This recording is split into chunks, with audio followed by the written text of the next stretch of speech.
And I'm going to pat it on. I usually put it on and then I pat it on. I spread it and then I pat it back. And that's just to have a really nice, and then I come right down by the nose.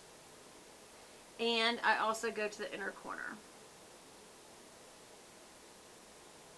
And sometimes, depending on the look that I'm going for, which today I am going to be putting a light color on my lid, I go ahead and go out. And so you'll see me patting this on. And some people go ahead and bring it all the way up. And the only reason that people do that, you guys, is just so that when you do your eyes, you don't have any kind of sticking points, if you know what I mean. Oops, sorry. So I go straight down, and then I pat it in. Straight down and pat it in. And I need to do a little more and come down to the inner corner. And kind of blend that out. And again, it's just so there's no real sticking points. And when you say, what do you mean sticking points? It's just, you know, when you put your shadow on, if there's like a sweaty place or just a place that you didn't really apply shadow in advance, it kind of sticks there. And what happens is that color comes out more than you wanted it to. Okay, so I have substantially done that. Now I'm going to use this incredible one that I absolutely love, and this is the E50 from Sigma. It's a large, fluffy, I was going to say shader, it just says large, fluffy. And I'm going to use, first of all, I'm going to use Rosy Outlook, and that's a light color. I know you're thinking, don't you normally use like a caramel blender color for your shader? I do. But I'm going to start in the inner corner and go out. Start in the inner and go out. And that's just to give a neutral background. And now I'm going to use Lucky Penny. I'm going to flip the side. And I'm going to use Lucky Penny. And this is going to be more of my true, I guess, what am I trying to say? Transition shade. And so I'm going to go right under where I just was and kind of bring it in. As you can see. I know it looks very messy right now, but that's okay. Again, outer corner to inner corner and outer corner and bring it in. Okay, now, some people say it's really important to blend as you go. I don't always do that, but I am going to do it today just because I use two different crease colors and there's a lot of fallout. So I am going to blend out this line right here. Sorry y'all, my bangs are in the way. And I just want to get this right here very well blended. And what you're doing is getting a very neutral base because you're like, Beth, that's like nothing. And I am also going to use this to flick off any places that I don't like. Like I got too dark right there. We'll fix it, don't worry. And then I'm going to use a, where is it? This one. This is a small taper blending brush. It's an E45 from Sigma. And I'm going to go ahead and use either Smile On or Trailblazer. Which do y'all vote? The matte or the frosted? Is what we used to call it, shimmer. I think, you know what, I'm going to use matte. Just because I never do. I always choose the frosted. Okay?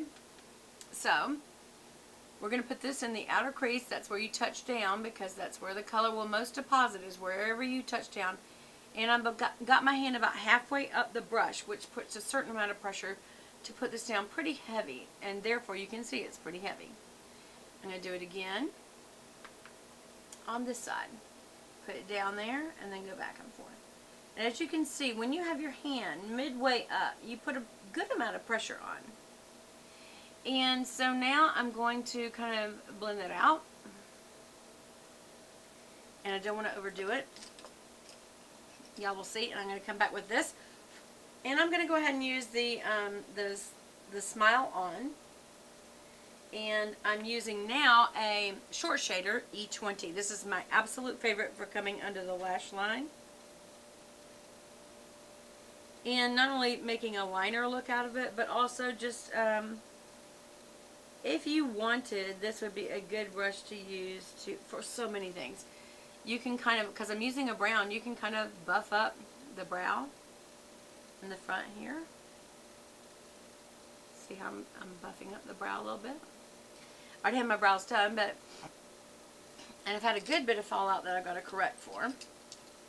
So I'm going to use this Real Techniques setting brush, actually. And I'm going to get rid of this because what's happened is some of this is falling out. So I'm just going to get rid of it.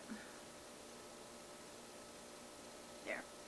And it worked. I'm also going to just go ahead and buff this outer area right here on the, let me get my bangs out of the way. This outer area right here. I'm purposely not going to go any further in with that particular brush. I'm going to come back to this brush, which is a tapered blending brush, E35 from Sigma. And I am going to blend this area right here. Don't over blend this area, you guys, because if you do, it will get real muddy.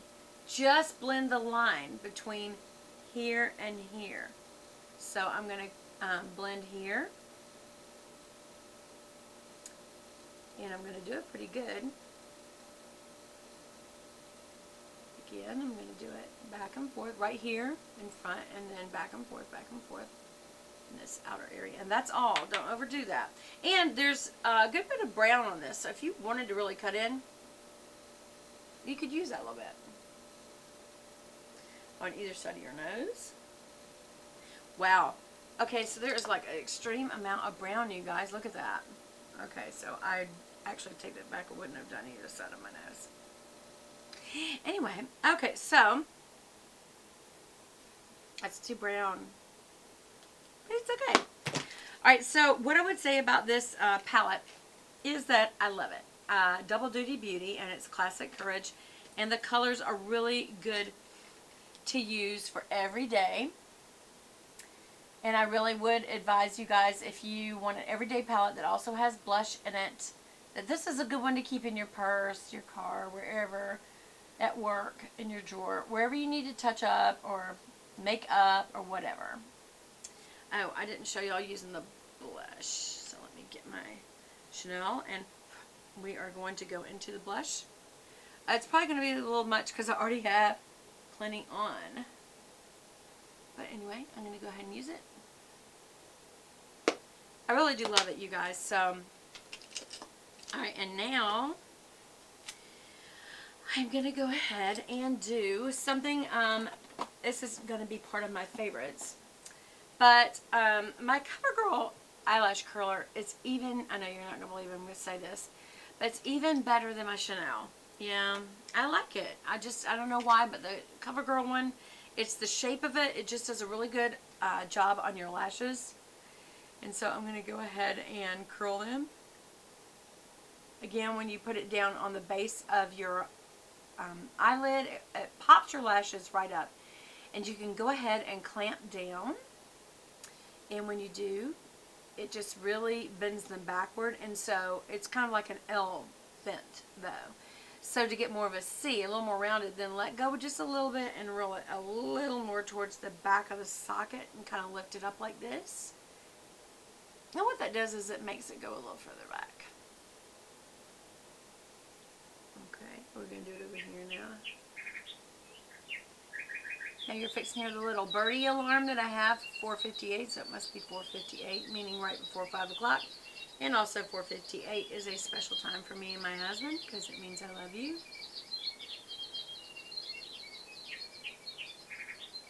Let go a little and again curl back towards the socket. And then use your favorite mascara, which the one I'm really actually loving right now, y'all know my favorite is Chanel Inimitable. Why would you make a name like that? Inimitable. Inimitable. Wow, look. You can still see the yellow right here, y'all, because this brand's spanking new. Where's my used one? You really shouldn't use it. You should use them up. I'm going to use a new one. There you go. By the way, don't go in and out because that takes air down in there. Dries it out. Just, I'm swirling it around in there. Okay, that's good enough. And so the best thing to do is to tip out your lashes. This is waterproof. It's Maybelline Pumped Up Colossal Volume Express Waterproof. These names, you guys, they're just too long. It makes me go, okay, pumped up. Oh, I need a pump for my new garden fountain. And I need to go get an express something. So I do my first round of mascara. As you can see, I don't have my liner on, but I will. And then I am going to do this other eye. First, tip out the ends. I've told you guys 100 times. Please tip out the ends. And then you have something to comb out too. So I'm coming out to the ends. Ah, that's my hair. My bangs. And it gives you, it really does. It does better if you do this. And then make sure you point the ones on the inner eye towards your nose and the ones on the outer eye towards your ear. And then just fan it out in the middle. And I kind of wiggle it back and forth on the lower lash. And that's my first pass. I always do at least 2 to 3 passes, even with waterproof. And one of the eyeliners that I've been using, and you guys, this is Rimmel, so it is drugstore. I've been using It Cosmetics waterproof, and they've had some problems, and so it's taken them weeks, literally almost over a month. I still don't have it. And this is the waterproof version by Rimmel of a crayon eyeliner, and I actually am liking it. It's easier to get, it's less expensive, and it has shown up. Not as good as It Cosmetics, but it has shown up to be a good waterproof black waterliner. And so I'm going to do that. That just puts your black, and I also do remember to